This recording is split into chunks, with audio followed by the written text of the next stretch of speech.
alpha level mutant.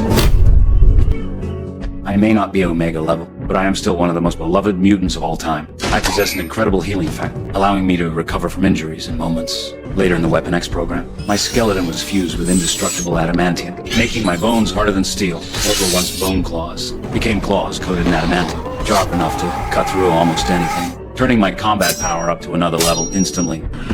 Now, where's Victor? During the war, I was captured by the Japanese army, locked in an underground cell. Then came the atomic bombing of Nagasaki. The soldiers on the surface tried to flee, but it was already too late to escape the blast. The young officer decided to release the prisoners. He opened my cage. Seconds later, a blinding flash and a devastating shockwave rushed toward us. I pulled him down, instantly, and used my own body to shield him. My skin and muscles burned away layer by layer in the searing heat, until only my adamantium skeleton remained. But my healing factor raged into overdrive. New flesh kept growing back over the scorched remains. I absorbed most of the heat and radiation from that soldier, and soon after, I had completely recovered.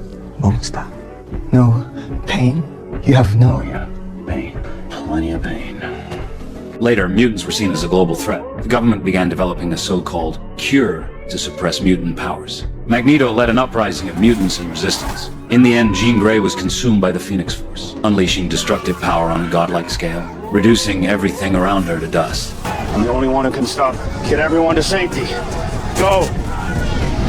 I knew if this continued, there would be no stopping.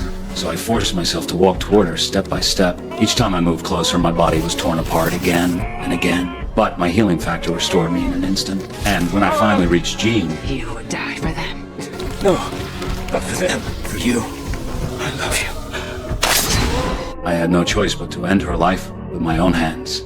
These two moments prove how fast my healing truly is. Unless I am completely annihilated in an instant, I will always recover. Which means there are very few who can actually kill me. You might wonder, between Deadpool and me, whose healing ability is stronger. You might argue that Deadpool can be blown to pieces and still regenerate back to life, which seems to prove his healing is superior. But did you notice? There was a time Juggernaut tore Deadpool in half, and it took until the next day for his lower body to grow back. Even then, his new legs were not fully formed. That alone shows his recovery is not instantaneous, while mine happens almost immediately, so my healing speed surpasses his. And now you may ask, if I were torn in half, would I still regenerate the way Deadpool does?